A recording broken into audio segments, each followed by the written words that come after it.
कर्मण्येवाधिकारस्ते मा फलेषु कदाचन मा कर्मफलहेतुर्भूः मा ते संगोऽस्त्वविकर्मणि।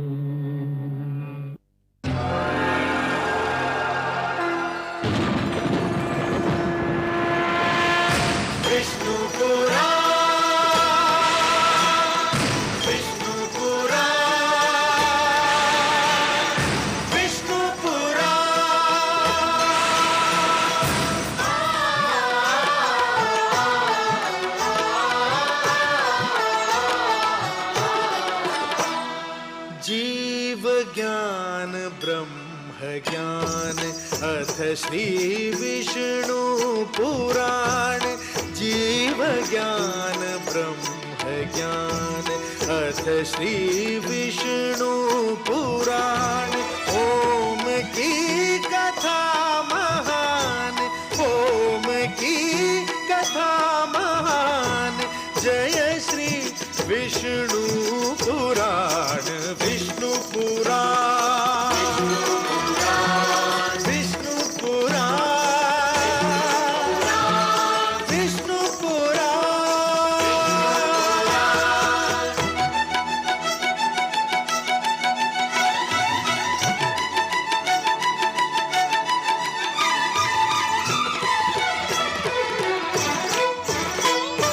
प्रकटे कब तीन लोक, जन्म मृत्यु हर्ष शोक। जन्म मृत्यु हर्ष शोक। पृथ्वी जल वायु गगन, प्रकटी कब ज्योत अगन। प्रकटी कब ज्योत अगन। इस पुराण में है निहित, इस पुराण में है निहित जप तप और योग ध्यान।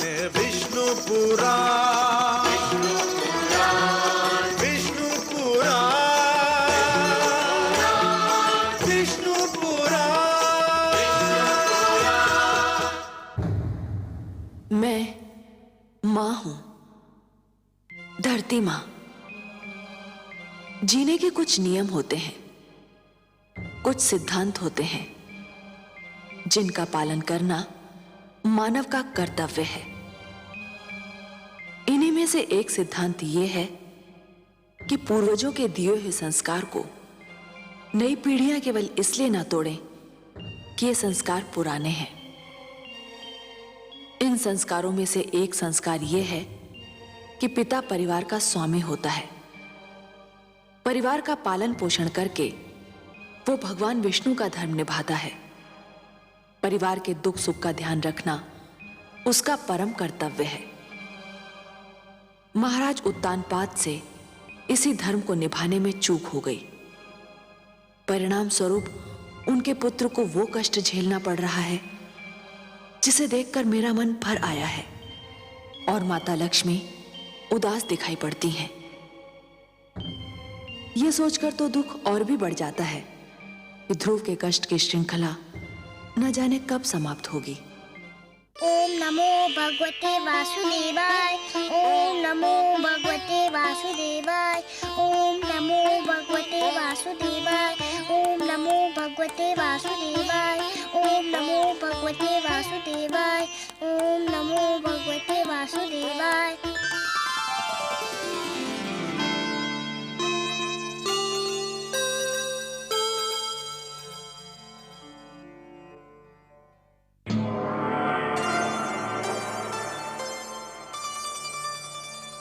प्रणाम देवी। प्रणाम। हमारे अहोभाग्य कि विष्णु भार्या ने शिवलोक में पधारकर उसे पावन कर दिया। विराजिए।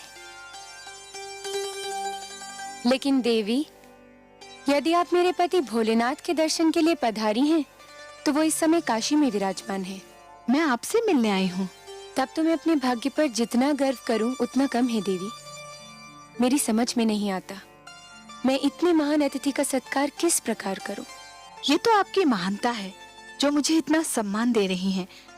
किंतु सत्य तो ये है कि आज मैं शिवलोक में अतिथि नहीं याचक बनकर आई हूँ। एक विनती लेकर उपस्थित हुई हूँ। विनती? कैसी बातें कर रही हैं देवी? आदेश दीजिए, आज्ञा दीजिए। संपूर्ण संसार जानता है शिव के हृदय में विष्णु वास करते हैं। परंतु देवी, आपको चिंताग्रस्त देखकर मुझे आश्चर्य हो रहा है। मन में चिंता बैठी हो तो मुख दर्पण में उसकी छाया आ ही जाती है। जब कोई माँ अपने पुत्र के लिए चिंता करती है तब वो छिपाई नहीं छिपती। माँ, पुत्र?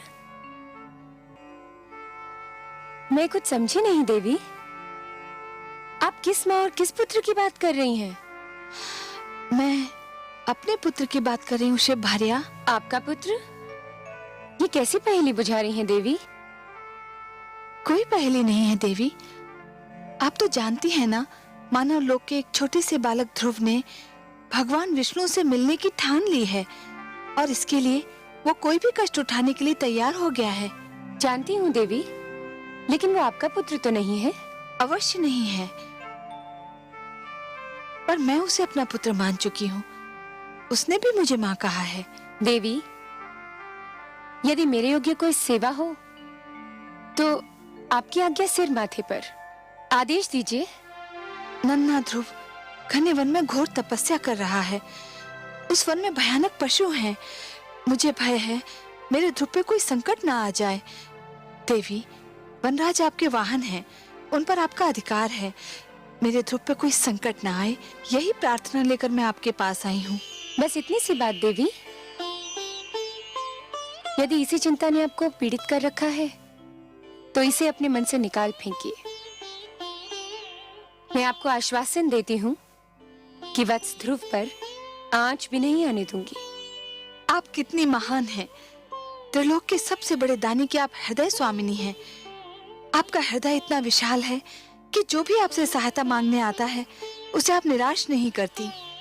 अब मुझे विश्वास हो गया है कि मेरे ध्रुव का अमंगल नहीं होगा। आपकी जय हो देवी पार्वती, जय हो।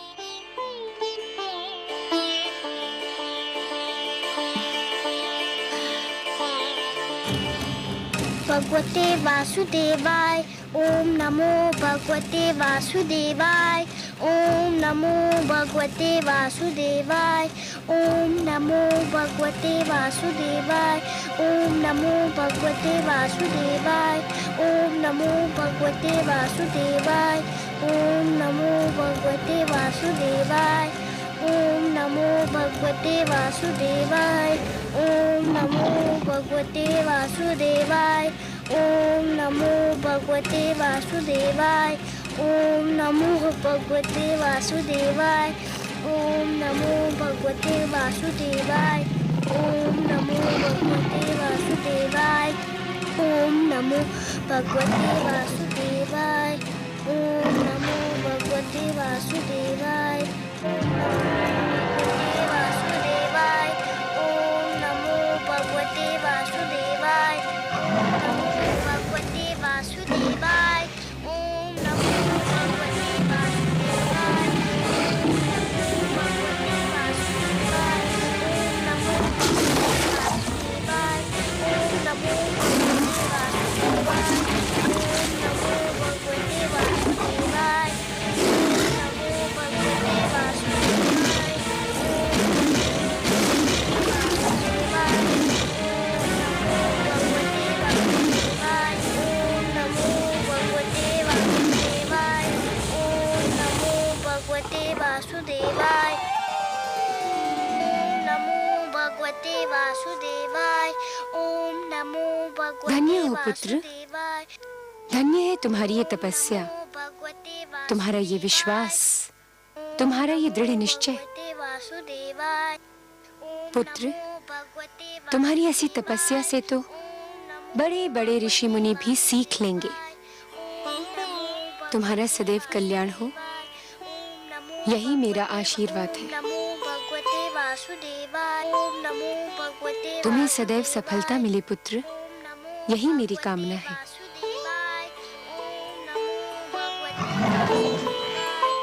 सिंहराज, तुम यहीं ठहरोगे। पुत्र ध्रुव पर कोई संकट न आने पाए। नमो भगवते वासुदेवाय। ओम नमो भगवते वासुदेवाय। नमो भगवते वासुदेवाय।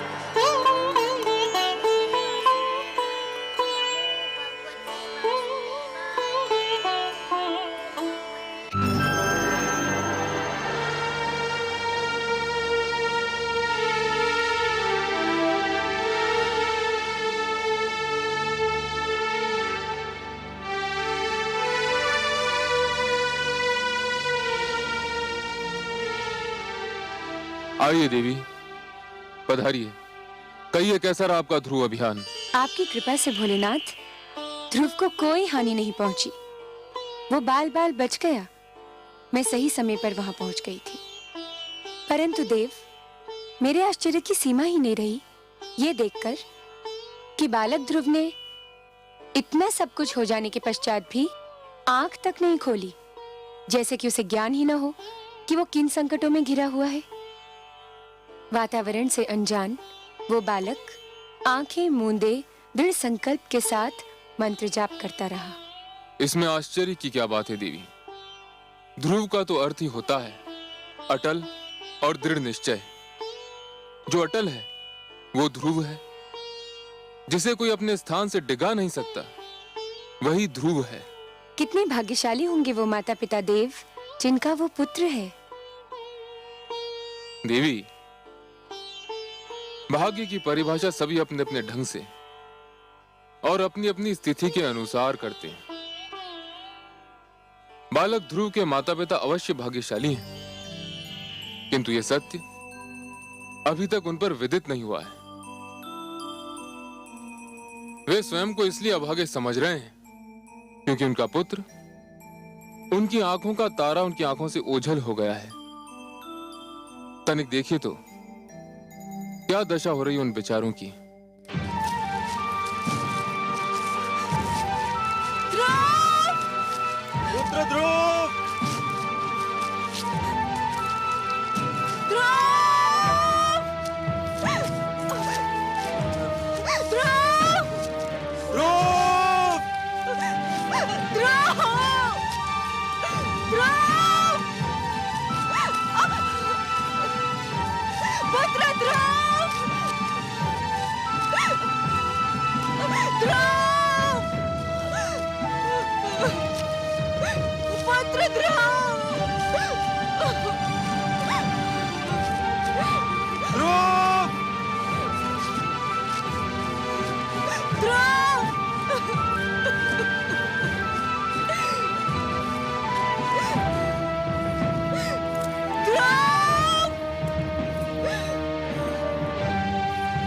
पुत्र ध्रुव,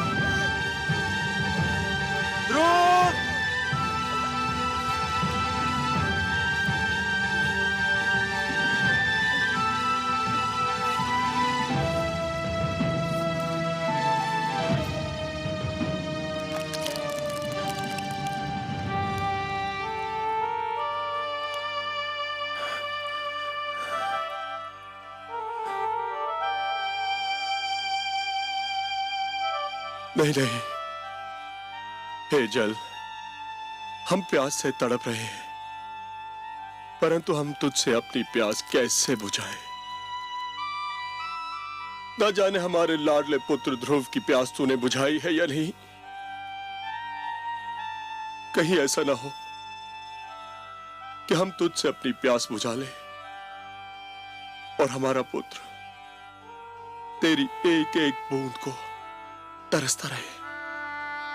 नहीं, हम अपनी प्यास बुझाकर ऐसा पाप नहीं कर सकते, नहीं कर सकते, नहीं कर सकते।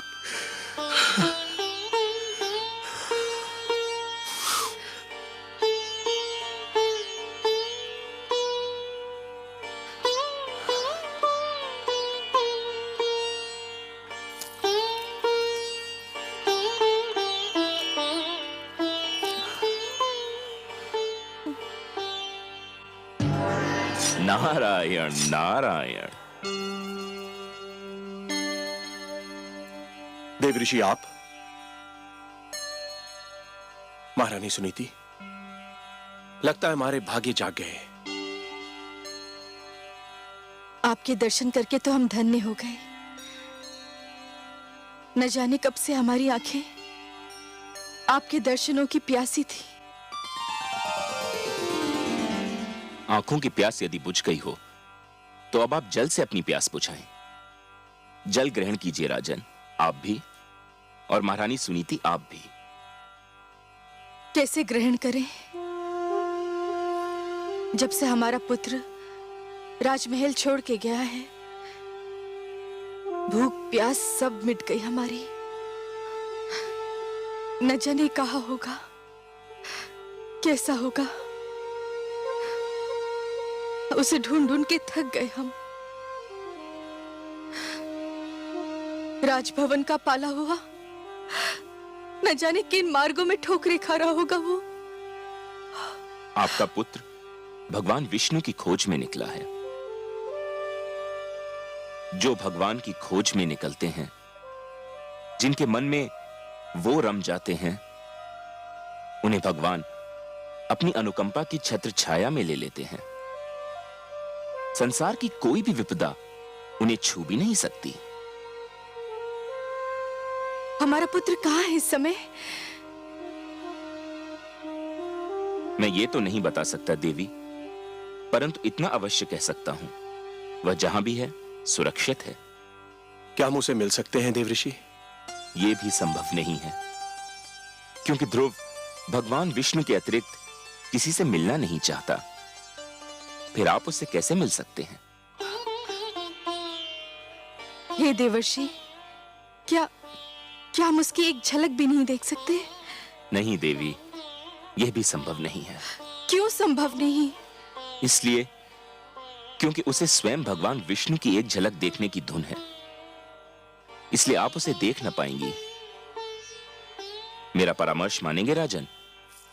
आज्ञा दे प्रभु। आप अपनी राजधानी लौट जाइए। यह संभव नहीं है देवऋषि। मैं प्रण कर कर निकला था कि लौटूंगा तो ध्रुव को साथ लेकर, नहीं तो मैं भी नहीं लौटूंगा। नारायण नारायण। महाराज उत्तानपाद, आप भी विचित्र प्राणी हैं। क्यों प्रभु? आपने तो मानो ठान ली हो कि जीवन भर वही करेंगे जो दूसरों के लिए कष्टदायक हो। ये आप क्या कह रहे हैं प्रभु? मैंने तो कभी किसी को कोई कष्ट नहीं पहुंचाया। किसको नहीं पहुंचाया? कौन सा धर्म निभाया आपने जिससे दूसरों को सुख मिले? मैं आपका कटाक्ष समझा नहीं प्रभु। कटाक्ष नहीं, ये सत्य है राजन। सबसे पहले आप पति धर्म भूले। आपने सुंदरता में अधिक रुचि ली, नीति को महत्व नहीं दिया। सुंदर सुरुचि को पाकर आप सुशील सुनीति को भूल गए। आपने पिता का भी धर्म नहीं निभाया। इसलिए आज आपके जिस पुत्र को आपके स्नेह की छांव में होना था, वह इस झुलसाती धूप में भटक रहा है। और अब अपनी प्रजा को कष्ट देकर आप एक राजा के धर्म से भी विमुख होना चाह रहे हैं। परंतु प्रभु, मैंने प्रजा को तो कोई कष्ट नहीं दिया है। कैसे नहीं दिया? राजकाज की बागडोर और अपनी प्रजा के हित को एक स्वार्थी नारी की दया पर छोड़कर आप समझते हैं कि आपने अपनी प्रजा को बहुत सुख दिया है। जो राजा अपने परिवार की समस्या में पड़कर अपनी प्रजा के हित को भूल जाए, उसे राजा कहलाने का कोई अधिकार नहीं है। एक सुंदर नारी की सुंदरता में आप ऐसा फंसकर भटके कि धर्म का मार्ग ही भूल गए। राजन, जब एक व्यक्ति भटकता है तो केवल वही व्यक्ति भटकता है, किंतु जब एक राजा भटकता है तो पूरा देश भटक जाता है, राष्ट्र भटक जाता है। आप सत्य कहते हैं प्रभु, परंतु मेरे लिए अपने पुत्र को भूल पाना संभव नहीं। मैं राजा अवश्य हूं, पर पिता भी तो हूं। यही तो वो सत्य है राजन, जो एक साधारण व्यक्ति से राजा की और एक राजा से साधारण व्यक्ति की पहचान अलग करता है। एक साधारण व्यक्ति के लिए उसका परिवार ही उसका संसार है, किंतु एक राजा के लिए उसकी प्रजा ही उसका परिवार है, और आप अपने परिवार को भूल गए हैं। अब भी समय है राजन, अपनी भूल का प्रायश्चित कर लीजिए, घर लौट जाइए।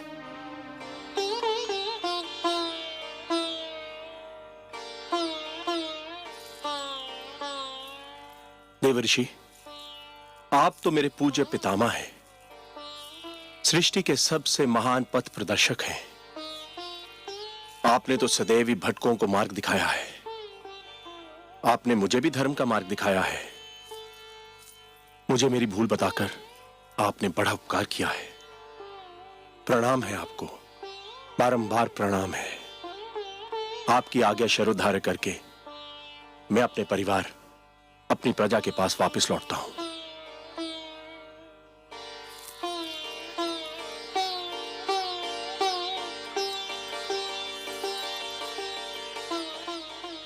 चलिए महारानी।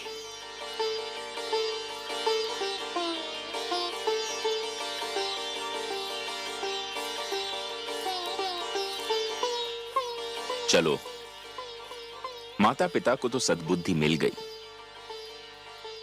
अब देखें ध्रुव की स्थिति क्या है। नारायण नारायण। ओम नमो भगवते वासुदेवाय। ओम नमो भगवते वासुदेवाय। ओम नमो भगवते वासुदेवाय। ओम नमो भगवते वासुदेवाय। ओम नमो भगवते वासुदेवाय। ओम नमो भगवते वासुदेवाय। ओम नमो भगवते वासुदेवाय। ओम नमो भगवते वासुदेवाय। ओम नमो भगवते वासुदेवाय। ओम नमो भगवते वासुदेवाय। ओम नमो भगवते वासुदेवाय। ओम नमो भगवते वासुदेवाय। ओम नमो भगवते नारायण वासुदेवाय। नारायण। गुरुदेव, भगवान विष्णु अब तक नहीं आए। आपने तो कहा था कि इस मंत्र का जाप करोगे तो भगवान विष्णु अवश्य आ जाएंगे। वे तो अब तक नहीं आए। पुत्र, इतना सरल समझ लिया है भगवान विष्णु का इस धरती पर आना?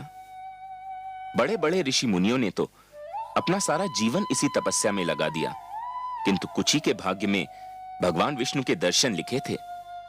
तुम्हारी तपस्या तो अभी प्रारंभ हुई है। मुझे और कितनी तपस्या करनी होगी उनके दर्शन पाने के लिए? वत्स, फल अपने निर्धारित समय पर ही पकता है। कली भी निर्धारित समय पर ही फूल बनती है। सूर्य, चंद्रमा, प्रभात, संध्या, ये सब एक क्रम चक्र से बंधे हैं। इनका उदय होना, अस्त होना, आना जाना, ये सब निर्धारित समय से ही होता है। तुम्हारी तपस्या सफल होने का समय भी अवश्य आएगा पुत्र, पर तुम तो अभी से घबरा गए। घबराया नहीं गुरुदेव, पर कहीं मेरी तपस्या में कोई कमी तो नहीं रह गई जो भगवान विष्णु अभी तक मेरे पास नहीं आए? तुम्हारी बात में तथ्य है पुत्र। तुमने मुझे सोचने पर विवश कर दिया है, क्योंकि ये तो सत्य है कि मेरे नारायण उन्हीं से प्रसन्न होते हैं जिनके मन में उनके अतिरिक्त किसी का ध्यान न हो, जिनके नेत्रों में उनके अतिरिक्त किसी की छवि न हो, जो उनके दर्शन के अतिरिक्त कोई अभिलाषा न रखते हों, जो सारी कामनाओं का, सारे बंधनों का त्याग कर चुके हों, जो पूर्ण रूप से समर्पित हों। आप ही तो मेरे गुरु हैं, आप ही तो मेरे मार्गदर्शक हैं। आप भी बता सकते हैं कि मैं और क्या करूं जो भगवान विष्णु मेरे पास आ जाए?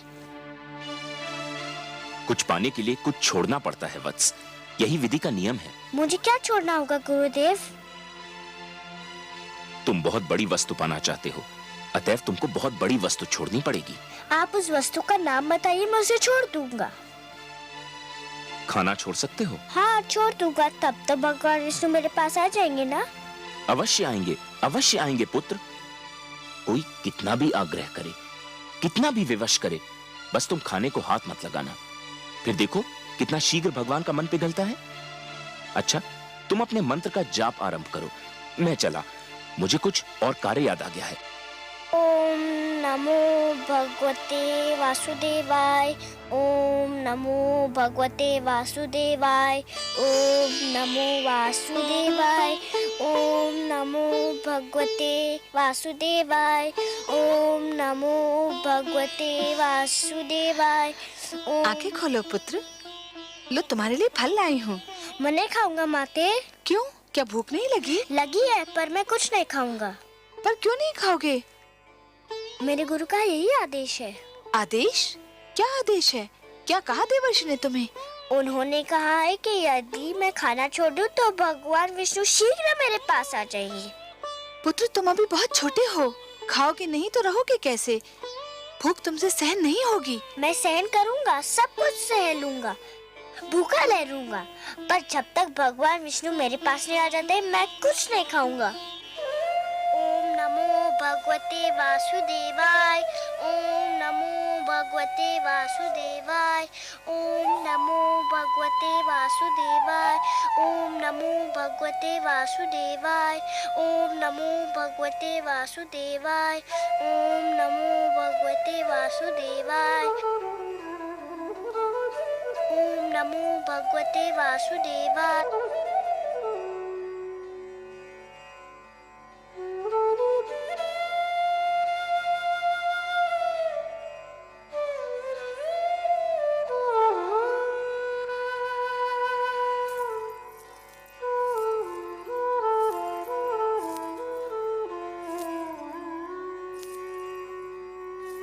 आपका मुख आपके मन का दर्पण है देवी।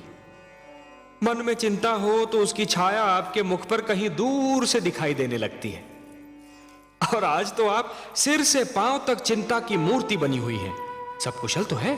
कुशल कहाँ कमल नयन, देवर्षि नारद को न जाने समस्याएं खड़ी करके क्या आनंद आता है। एक और नई समस्या खड़ी कर दी उन्होंने। अब कौन सा नया पुष्प खिलाया उन्होंने? पहले तो उसे वन में तपस्या करने के लिए छोड़ दिया। मुझे यही चिंता क्या कम थी कि वन के पशुओं से उसकी रक्षा कैसे होगी। और अब उन्होंने ध्रुव को आदेश दिया है कि आहार भी त्याग दे। देवर्षि ध्रुव के गुरु हैं। गुरु की आज्ञा का पालन करना शिष्य का कर्तव्य होता है। गुरु तो भगवान से भी बड़ा होता है। इसका अर्थ ये हुआ कि आप भी देवर्षि से सहमत हैं? वो तो नन्हा सा बालक है, तनिक सोचिए तो, आहार त्यागने से उसकी क्या दशा हो जाएगी। क्षमा कीजिए प्रभु, संभवतः आपको भी उसकी पीड़ा पर दया नहीं आ रही।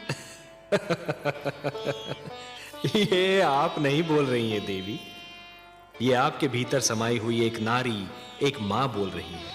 यही समझ लीजिए करुणा सिंधु, पर मुझसे उसकी दशा देखी नहीं जाती। दया कीजिए उस पर, दया कीजिए मुझ पर।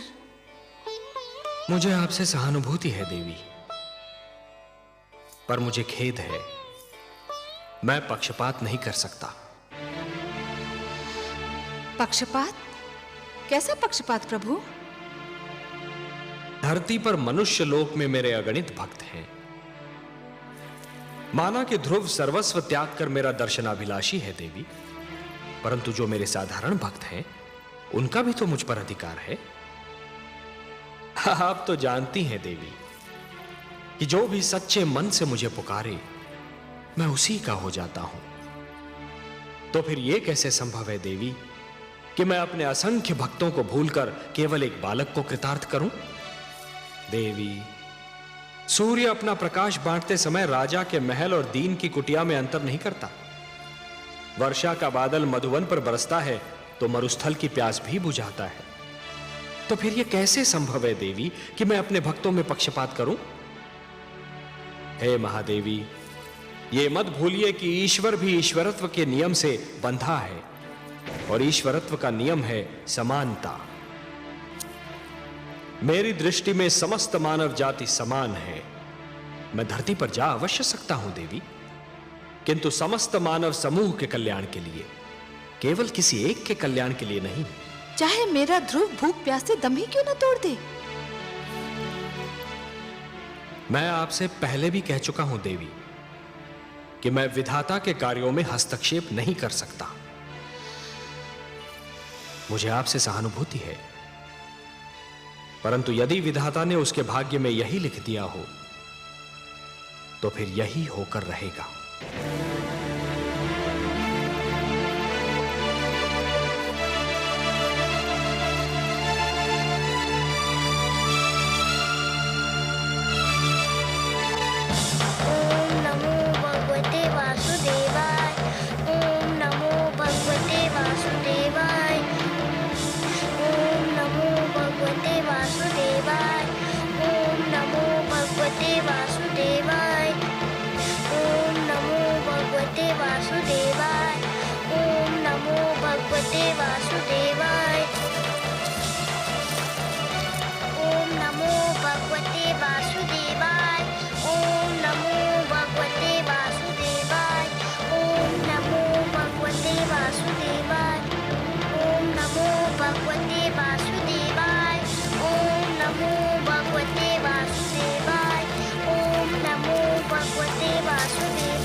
गंधर्व मलय केतु, ये नन्हा सा बालक अकेले इस भयानक वन में क्या कर रहा है?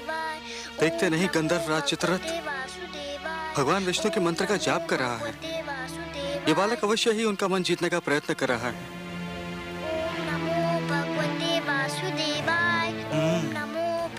ये तो चिंता का विषय है गंधर्व राज। है तो सही, कहीं इसकी तपस्या हमारे स्वर्ग के स्वामी के लिए कोई संकट ना खड़ा कर दे। तब तो हमें तुरंत देवराज इंद्र को सूचित करना चाहिए। चलो, कहीं देरी ना हो जाए। ओम नमो भगवते वासुदेवाय, ओम नमो भगवते वासुदेवाय, ओम नमो भगवते वासुदेवाय।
देवराज, देवराज, देवराज, देवराज! क्या बात है गंधर्वराज चित्ररथ? क्या हुआ गंधर्व मलय केतु? तुम दोनों इतने घबराए हुए क्यों लग रहे हो? क्या कहीं कोई अनर्थ हो गया? अनर्थ हुआ तो नहीं देवराज, पर हो अवश्य सकता है। स्वर्ग पर संकट की छाया है। क्या कह रहे हो? तुम तो लगता है अपना मस्तिष्क ही खो बैठे हो। तुम बताओ मलय केतु, क्या बात है? हम दोनों एक वन से जा रहे थे कि हमें एक छोटा सा बालक भगवान विष्णु की तपस्या में मग्न दिखाई दिया। तो क्या हुआ? उसके सामने फलों से भरी थाली रखी हुई थी। सारे फल सूख चुके थे। इसका अर्थ यह हुआ कि उसने आहार भी त्याग दिया है। बड़ी कठिन तपस्या लग रही थी उसकी। एक बालक क्या और उसकी तपस्या क्या गंधर्वराज? हमें इससे क्या भय? हमारे मन में उसे तपस्या करते देखकर ये भय समा गया कि कहीं वो भगवान विष्णु से इंद्रासन ना मांग ले। मेरा आसन? ये क्या कह रहे हो? गंधर्व मलय केतु सत्य कह रहे हैं देवराज। धरती लोक के वासियों की दृष्टि सदैव इंद्रासन पर लगी रहती है। इंद्रासन इतना महान है कि हर कोई उसे लेना चाहता है। स्वर्ग को कौन नहीं जीतना चाहता देवराज? तुम दोनों ने तो मुझे चिंता में डाल दिया।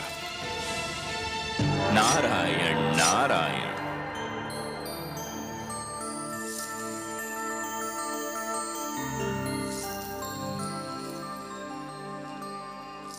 बड़ी शुभ घड़ी में पधारे आप देवर्षि। मैं सोच ही रहा था कि अपनी चिंता का भागीदार किसे बनाऊं कि आप आ गए।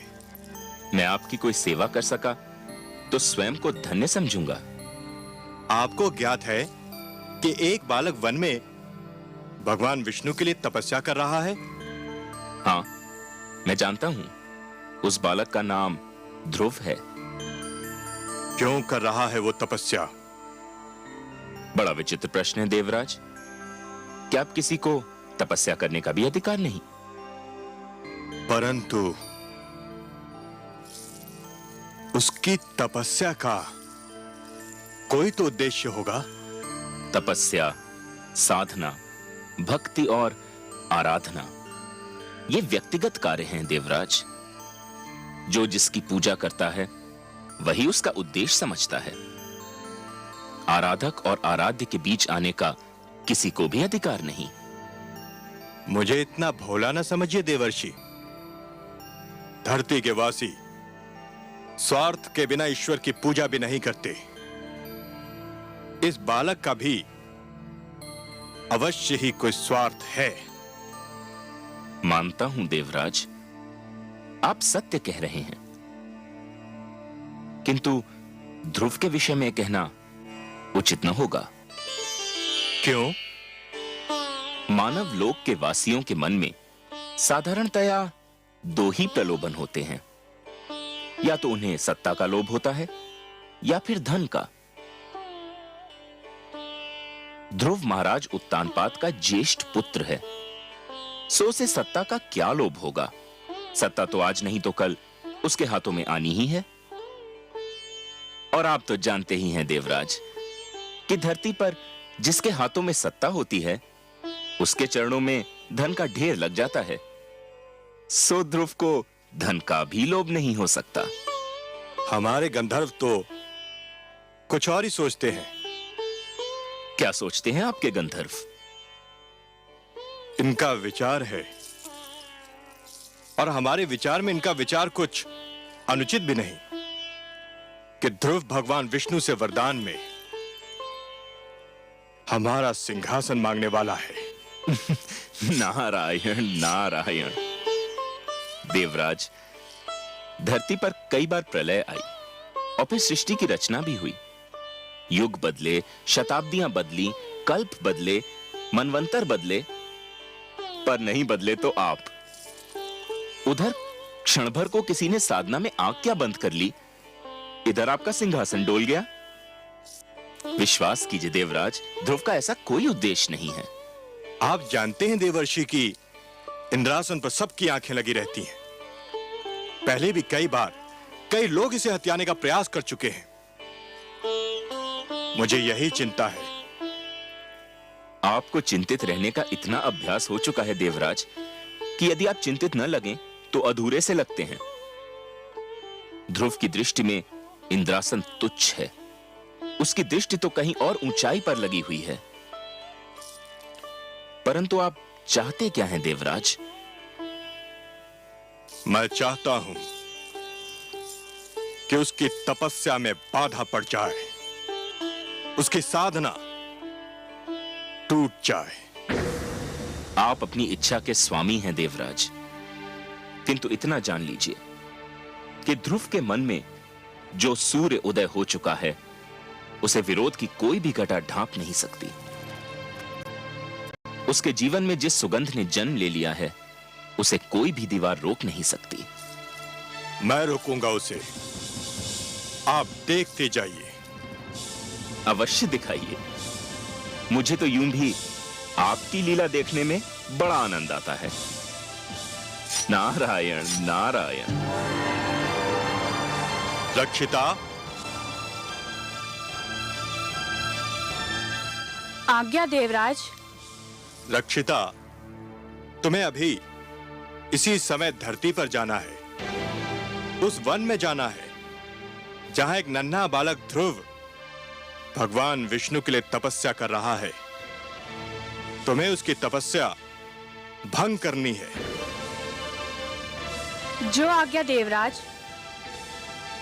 उसकी तपस्या भंग करने का ढंग मैं बताता हूं तुम्हें। ध्यान से सुनो। ओम नमो भगवते वासुदेवाय। ओम नमो भगवते वासुदेवाय। ओम नमो भगवते वासुदेवाय। ओम नमो भगवते वासुदेवाय। ओम नमो भगवते वासुदेवाय। ओम नमो भगवते वासुदेवाय। ओम नमो भगवते वासुदेवाय।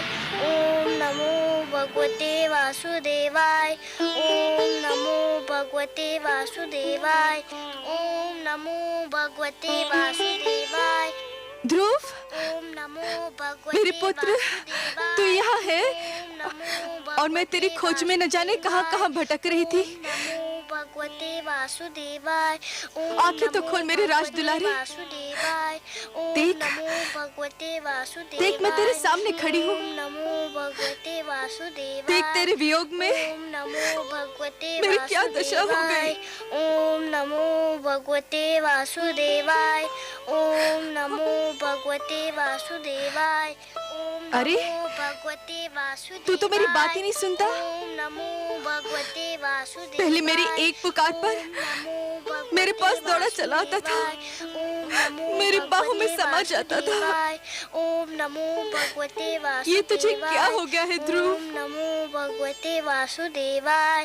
ओम नमो न जाने किसने जादू टोना कर दिया मेरे राजकुमार पर। ओम नमो भगवते वासुदेवाय। मेरे लाल, बंद कर दे अपनी तपस्या।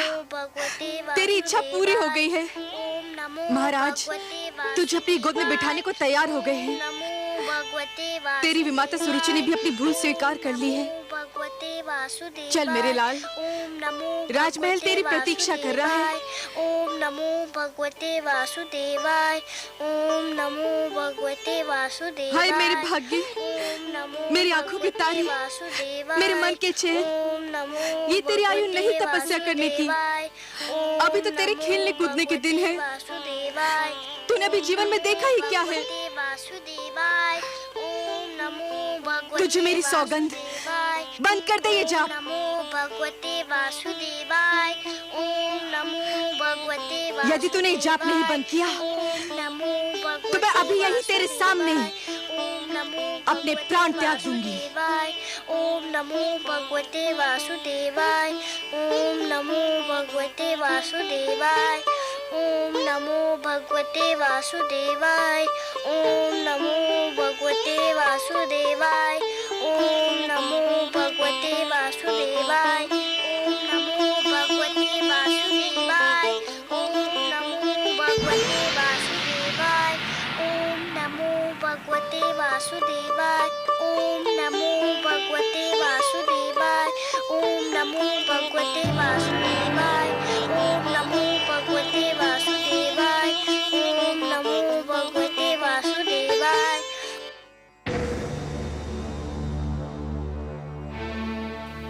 तुमने खाना छोड़ दिया है। यदि पानी पीना भी छोड़ दो तो भगवान विष्णु और भी शीघ्र तुमसे मिलने आ जाएंगे। ओम नमो भगवते वासुदेवाय। ओम नमो भगवते वासुदेवाय।